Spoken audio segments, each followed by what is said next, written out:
It's estimated somewhere in the world right now, I've got this from several, between 38 and 46 million people around the world are enslaved today.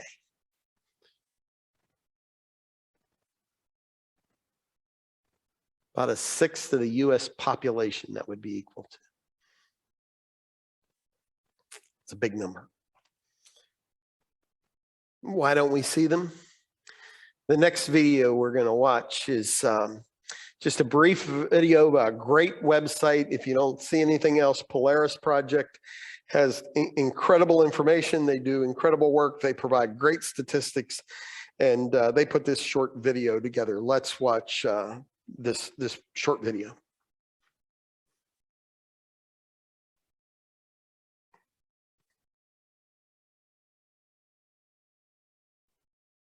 They mow our lawns and vacuum our offices, paint our nails and paint our houses. They are in the room next door or the house next door. They're in strip malls where anyone can see them, but most of us don't, because most of us don't know where to look. Until now. In 2017, Polaris analyzed one of the largest human trafficking datasets in the United States. We took the broad concepts of sex trafficking and labor trafficking and broke them down into what they really are: criminal operations within 25 distinct businesses. Now, we know where to find them. Now we can start to understand how they got there, how traffickers work, how the businesses are run. Now we know. Now, we end it.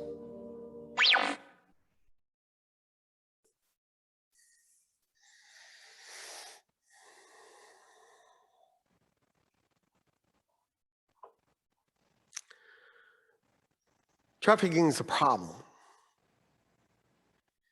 We know that.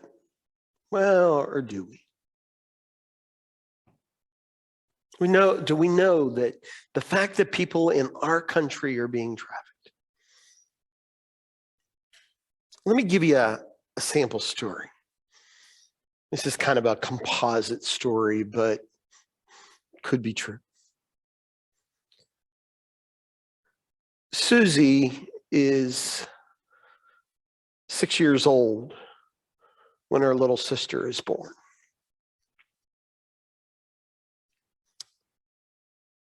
It doesn't take long before Susie realizes that mom's expectation of her will be to take care of Julie. As an older sister, she's told, you have to look out for Julie. You have to take care of Julie and make sure she's safe.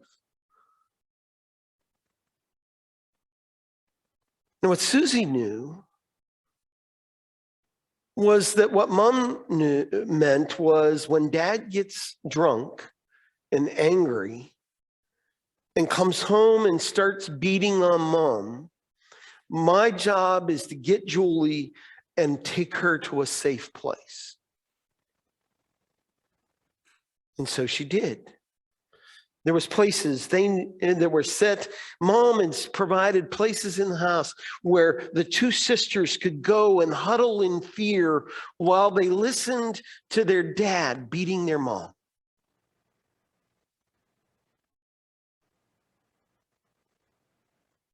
And that went on for a number of years. And then finally, Susie and Julie's dad left.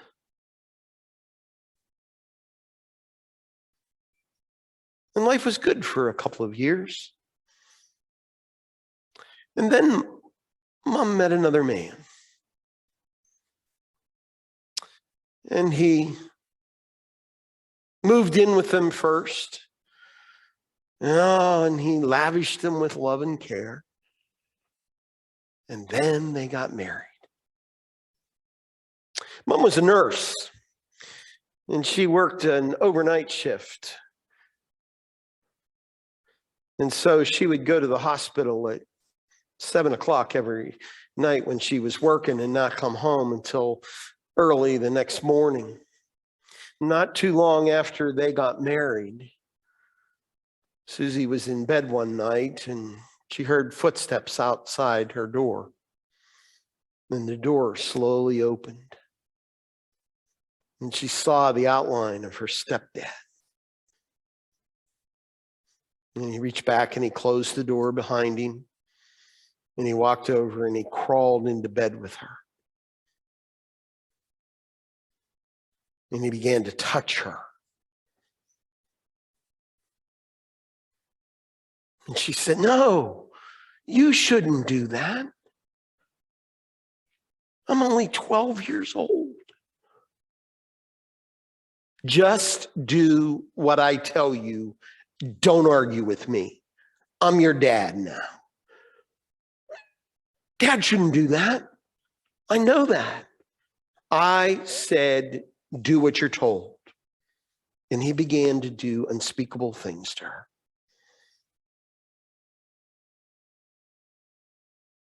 And she said, "I'm going to tell Mom." And he laughed. He said, "If you tell Mom, I'll just tell her you're lying. She'll never believe you. And if you cause any trouble for me, I'll just go down the hall."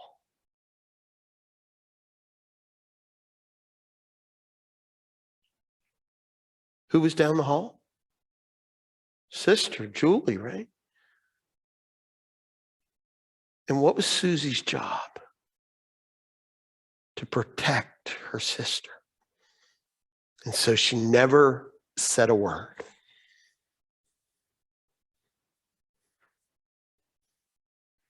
And that went on and on and on, several nights a week.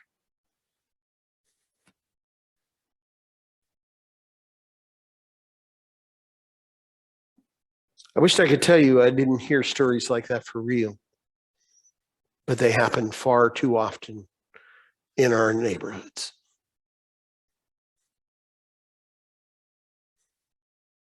That's a problem. And the truth is, what we want is we want it fixed. We want this problem to be fixed. Well, those abuse of children, it shouldn't happen. You see, what there's the potential therefore is for those two young girls to be trafficked. Cinnamon mentioned first time we had lunch, I said to her, I looked across the table and I said, let me tell you, I want to tell you why we're meeting, and I'm going to tell you why we're not meeting. I said, I'm doing a study on human trafficking, and I think you can help me. And she said, oh yeah, you won't. I'll never forget. Her first comment was, most trafficking in Venango County happens and it never leaves the house. Now, I will admit that I didn't find that revelation shocking because I had been looking at this on a broad spectrum. And then I said, I'm not going to be a CASA volunteer. So if you're not willing to invest in me without me investing back, I said, I'd love to learn about being a CASA volunteer, but that's not where my heart and passion is, so I wouldn't be good at it. But I want to know about CASA. I want to know what it means to be a child advocate, because I will always have my eye out for the right person to send to you. You're going to hear me talk about that kind of stuff all day long. But what is it? We have a problem, and we have at least a perceived problem, right? Isn't that the first thing you're going to hear? I used to teach marketing, and what I would teach my students in marketing is that perception is reality. I want you to hold on to that throughout the day. Perception is reality. The way I see it is my reality. So if I see this as a good thing, or if I see this as normal, for me, that's reality. And we're gonna repeatedly ask the question. I know that you're probably already asking the questions. Why didn't those two little girls just walk away? Why didn't they tell somebody?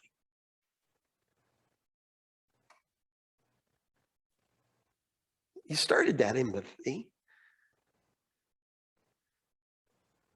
We're going to talk about why they didn't. But sometimes we see a problem and I want to talk about what do we do when we perceive there's a problem. The first step is that we tend to know there's a problem because of its effect, right? This is how people are affected. This is how I'm affected. I see where somebody gets hurt. You know, there are no drug problems in our community until our nephew overdoses. And all of a sudden it comes home. And I can't tell you how many family members I've sat with that said, I had no idea that was going on.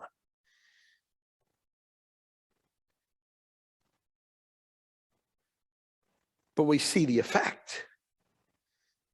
Trust me, in my work, I've buried too many 30-year-olds because of drug overdoses.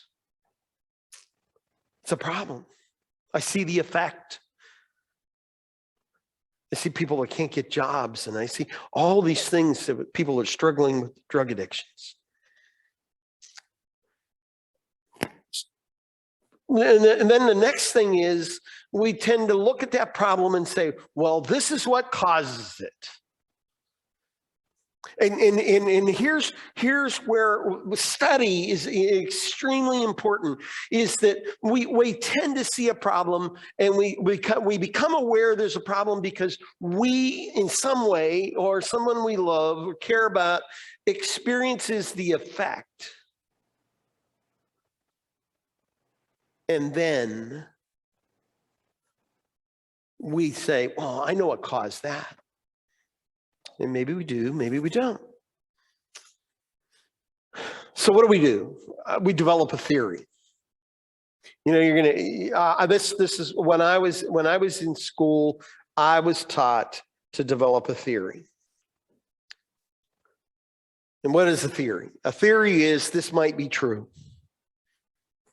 This might be true, and I'm going to explore it. And I'm going to ask the question, why?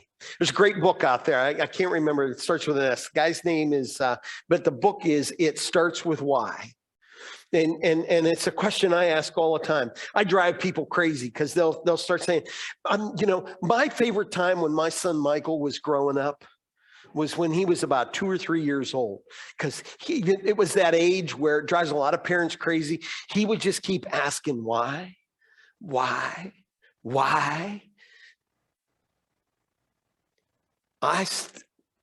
a little older than 2 or 3. I haven't stopped asking why. Because what I learned was, when I develop a theory, why is this happening? Now there are 2 ways that we can do that. We can look at the cause. Why is that cause happening? Why is it that there are people being trafficked? What causes that to happen? Or we can look at the effect. Disappearing men, women, and children. But we can never forget, when we're problem solving, that we are looking and we have to say, is it a problem? It is. It isn't.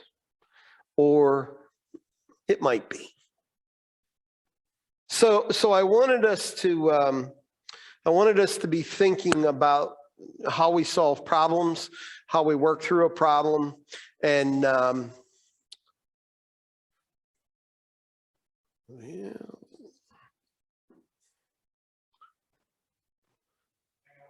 Oh, okay. I just assume it's me that's not doing it, right? All right. So when we're working through a problem, one of the things we should always be asking is, who is harmed?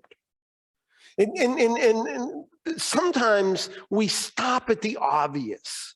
So if we're talking about somebody that's abused, that person is affected, right? They're harmed. In my story of Susie and Julie, one of the people most being harmed in the beginning of that story is who? Their mother.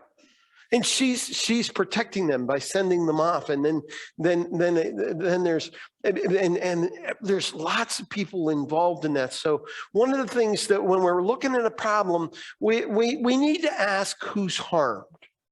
But the other part of it is we also need to ask who's it good for? Who benefits from this?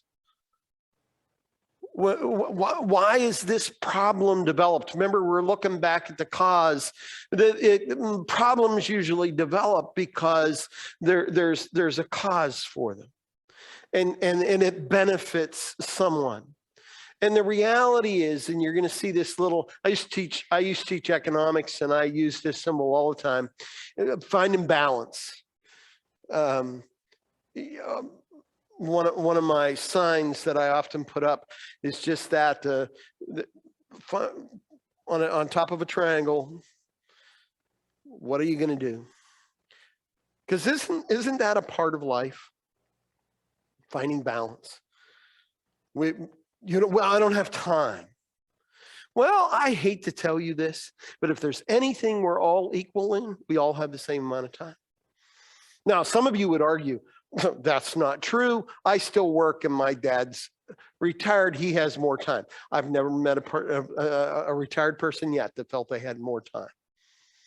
What do? We fill our time with things. So, but we want who's harmed and who profits from it, or who's it good for? Everything we talk about. Because sometimes we're going to talk about, I suggested that this idea that it's inappropriate to hug anybody maybe needs to be looked at again.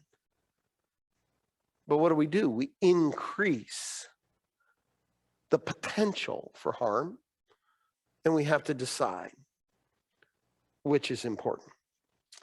So I wanted us to go the next step, and I want to talk a little bit about theory. I like you to know the framework from which I'm working. We develop a theory. This is what we believe to be true. This is how I was taught theory. I believe this is true. And we have to ask ourselves, is it? So is it this? Every theory we develop has a series of things that are possible truths, right? And oftentimes what we do is we believe this to be true. But the reality is, it depends on where it comes from, doesn't it? If it comes from somebody we trust, then we believe it to be true. But I have to tell you that I've learned that sometimes I have to question that. You know, if you're on, I'm an avid Facebooker, and so I'm on Facebook all the time, and I like to throw little phrases and stuff out there. And I'm one of those people that I see something somebody posts, and I think I really like that. Now the question I ask is it true? Sounds good. I'll give you an example. Give you two stories. A year ago Christmas, there was a story circulating around about Rudolph the Red-Nosed Reindeer. It was a wonderful story about how Bob May, the writer of them, had a little girl that was 4, and his wife was dying, and so he wrote the story Rudolph the Red-Nosed Reindeer as an inspiration for his daughter. Boy, that's a great story, isn't it? And I'm like everybody else. I wanted to pass that story on. Whoever had shared it was somebody that I respected, and but it's possibly true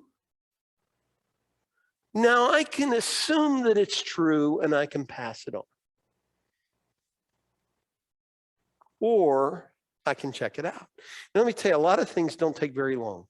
In this world we live in today, I can pick up my phone and I can Google almost anything and get some sense of reality. So that's what I did. I was on my computer, jumped on, Googled the story of Rudolph the Red-Nosed Reindeer, and I found out that it was true. He had a 4-year-old daughter.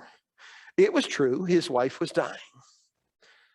The problem is that Rudolph the Red-Nosed Reindeer was not written for his daughter.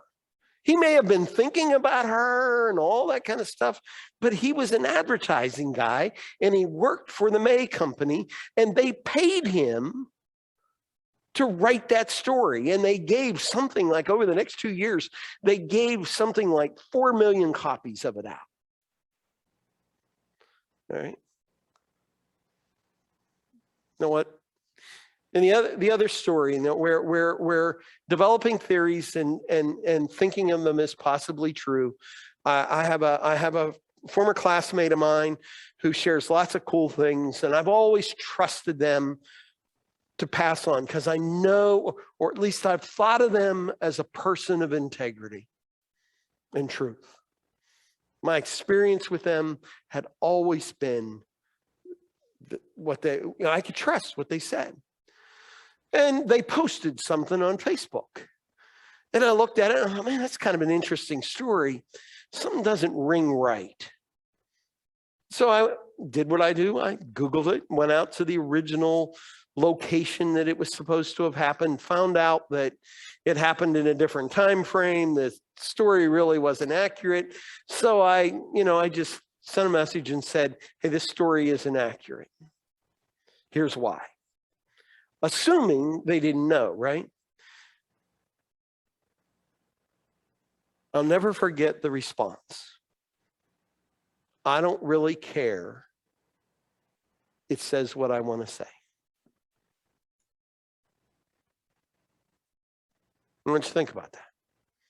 I don't really care. It says what I want to say.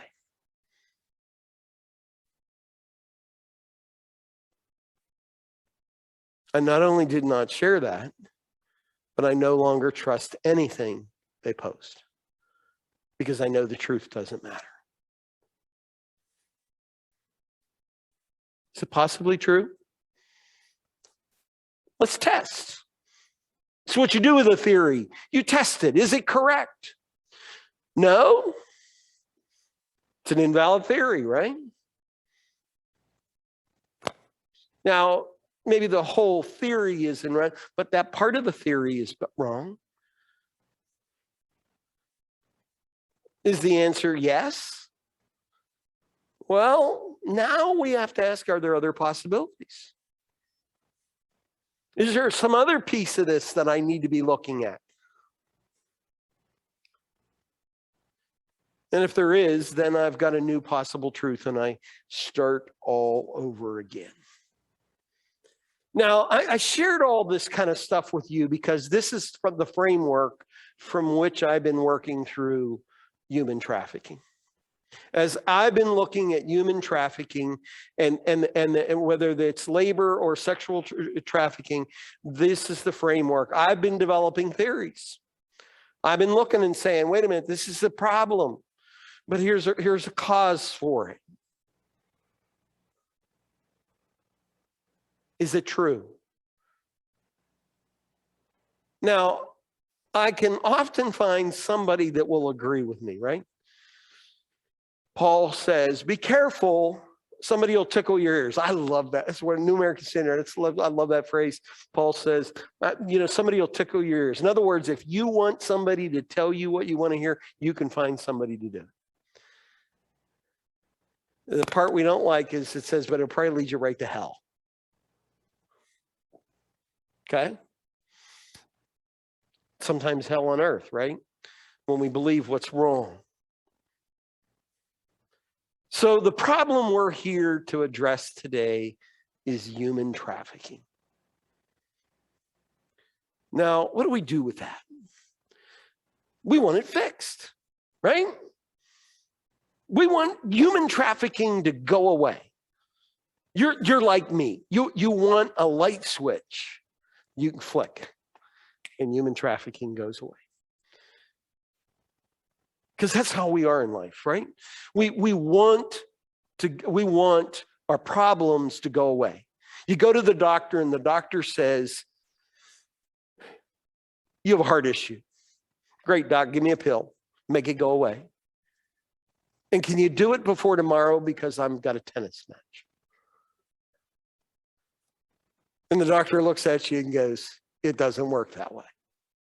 Well, human trafficking is a problem that has grown to a $150 billion industry in the United States that is not going to go away overnight.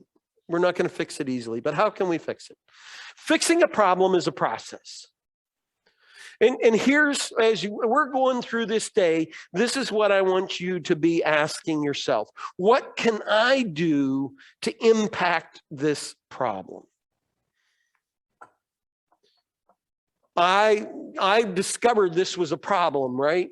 It became real to me when stories out of Erie and Crawford County began to be told to me about people that were either on the way to being trafficked or had been trafficked. It became real to me when I was living up there.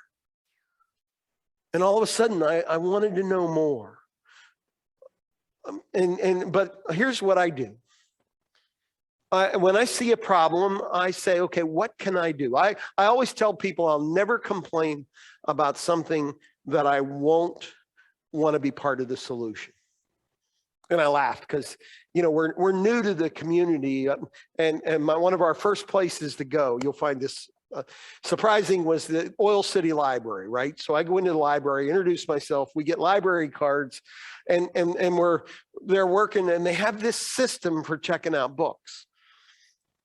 And one day I was in there and I was trying to do something, and I'm a self-checkout kind of guy. I don't like to bother the people there if I don't have to. My wife likes to, she's different. She wants somebody to check her out, and that's cool.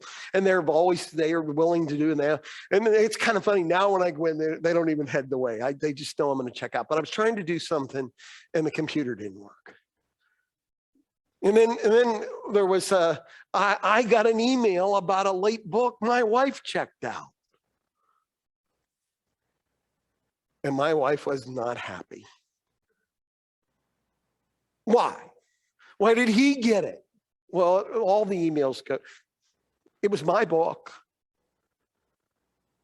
So what do? We complained. And so it was interesting. I was sitting there talking to the director, and we had a conversation about how that problem could be fixed.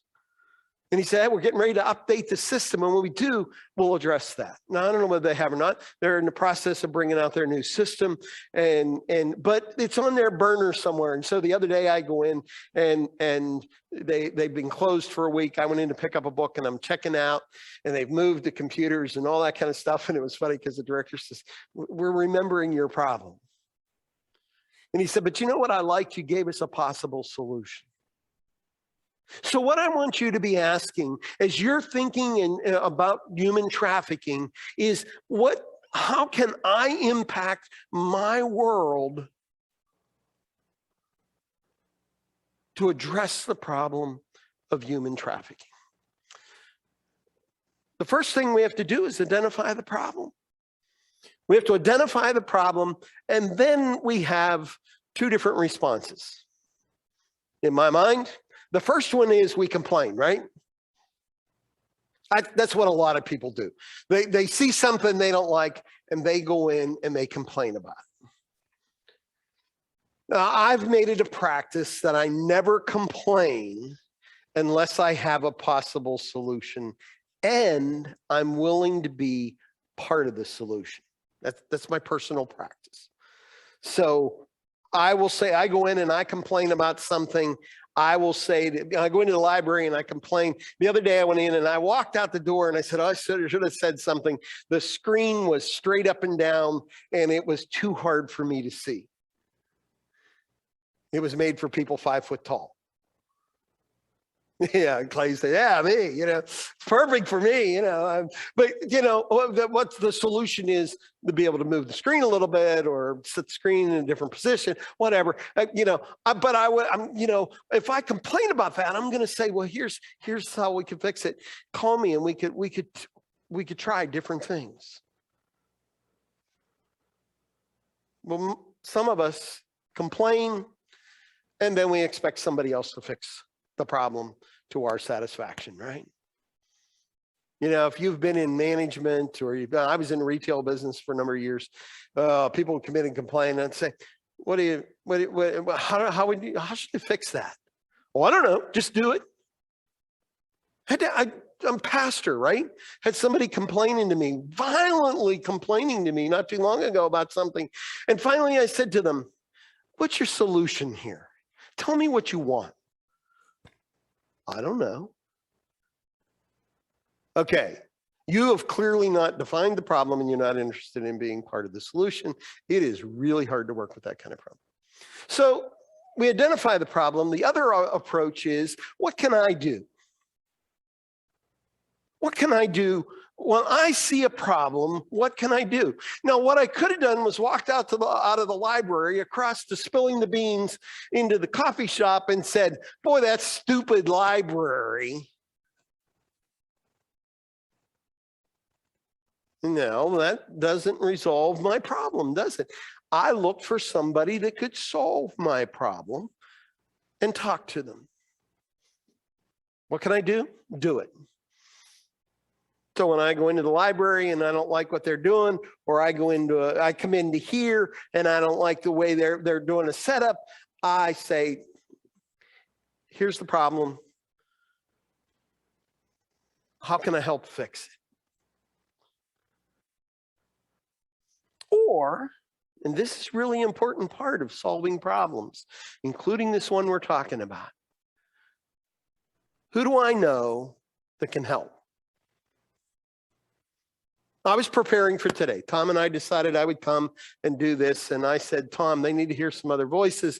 5 hours of Jeff Bobbin is more than anybody should be forced to endure. All right. So my next thought was, who do I know? Or who do I know who will know somebody?